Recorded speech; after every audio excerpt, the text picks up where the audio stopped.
ఉదయం ఒక తెలుగు పండితుని నేను అడిగాను, और सुबह एक तेलुगु पंडित से मैंने पूछा, అయ్యా దివిటి అంటే ఏమిటి అని.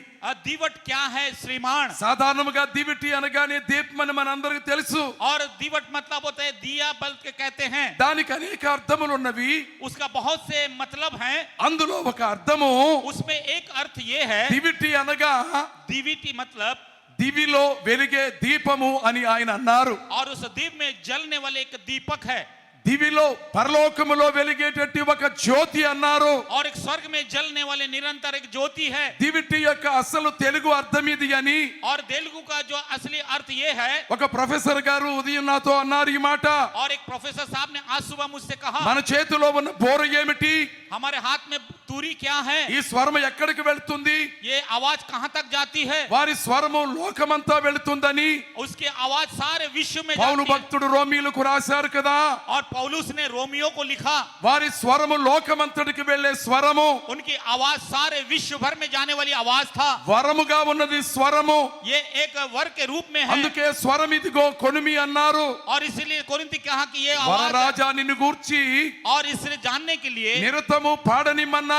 और ये सर्वदा होते रहे कहा, అందుచేతనే స్వరము ఉన్నది, इसलिए आवाज है, అది దేవుడిచ్చిన స్వరము. ये परमेश्वर का दिया हुआ आवाज है। అందులో దేవుని బలము, इसमें परमेश्वर के सामर्थ, అందులో దేవుని వర్తమానము, उसमें परमेश्वर के वचन, అందులో దేవుని సందేశము, उसमें परमेश्वर की वचन అందులో है, దేవుని మనస్సు उसमें परमेश्वर का हृदय है, ప్రతిబింబిస్తూ ఉన్నది. और वो बताती रहती है దేవుని మనస్సును परमेश्वर के हृदय को, స్వరము వెల్లడి చేయిచూ ఉన్నది. और आवाज बोलती है। బోరు పట్టుకోండి చాలు, और तूरी पकड़ना काफी है, శబ్దాన్ని వినిపించండి చాలు, और आवाज को बोलते रहिए काफी, దివిటి వెలిగించండి చాలు, और दिया जलाते रहिए మీరు వెలిగే దీపాలుగా ఉండండి చాలు. आप जलता हुआ दीपक के रूप में रहे। విశ్వాసాన్ని ఆరిపోనివ్వకండి, विश्वास को बुझने मत दीजिए, ఆత్మను ఆర్పకండి.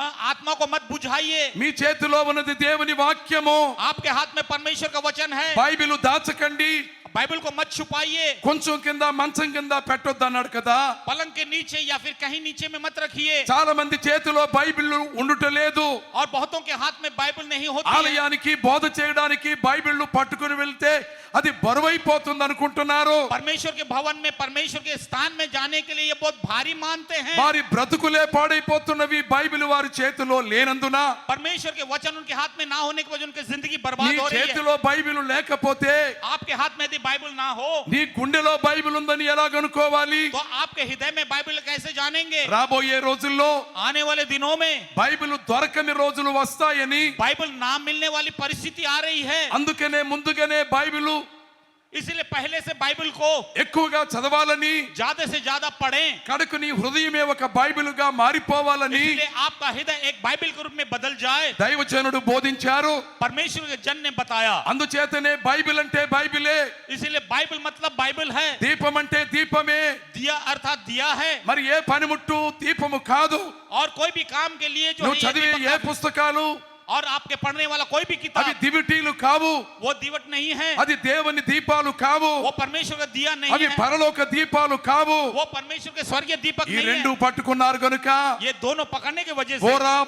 దివిటి పట్టుకున్నారు గనుక तूरी और दीवट पकड़ने के द्वारा మిద్యానీయులు ఓడిపోయారు. मिद्यानी हार गए हैं। గిద్యోనుకు జయమంటున్నారు, और मिद्यानी को యెహోవాకు జయమంటున్నారు. और परमेश्वर को जय कहा। అది మాత్రమే కాదు, इतना ही नहीं, ఈ బోర ఒక ఖడ్గము వలె దేవుడు మార్చాడు. और ये तूरी जो है एक तलवार के रूप में అందుకనే परमेश्वर ఇది इस्तेमाल किया। యెహోవా ఖడ్గము, इसलिए ये परमेश्वर का तलवार है, ఇది గిద్యోను ఖడ్గము, ये गिदयोन का तलवार ఇది है, యెహోవా ఖడ్గము, ये यहोवा का तलवार है, ఇది గిద్యోను ఖడ్గము. ये गिदयोन का तलवार है। బైబిల్ మిషన్ వారు बाइबल मिशन वालों, బైబిల్ పట్టుకోండి, बाइबल को लीजिए బైబిలే చెప్పండి, और बाइबल को बताइए, బైబిల్ కోసమే బ్రతకండి, और बाइबल के लिए जिए। విమర్శలలోకి వెళ్ళకండి. आप बुरी बातों में ना जाएं। తెలియకపోతే దేవుని అడగండి. अगर नहीं पता है तो परमेश्वर से మీ సొంత मांगिए। జ్ఞానాన్ని బట్టి आपके अपने ज्ञान से, భావాలను వక్రీకరించకండి. और किसी का सामना मत कीजिए। అయ్యగారు అలాగ వక్రీకరించలేదు, और परमेश्वर के दास ऐसा नहीं किया। దేవుణ్ణి అడిగారు, परमेश्वर से मांगा, ఆయన ఏది చెప్పారో वो उसने जो कहा అదే చెప్పారు గాని वही उसने कहा, తోచింది మాట్లాడలేదు. और बेकार की बातें नहीं करी। బైబిల్ అక్కర్లేని వారుగా और बाइबल के बिना, బైబిల్ మిషన్ లో ఎవరు ఉండవద్దని, और बाइबल मिशन में कोई ना रहे, అసలు ఉండడానికి వీలు లేదని रहने के काबिल भी नहीं है, నేను తెలియజేస్తూ ఉన్నాను. मैं आपको बता रहा हूं।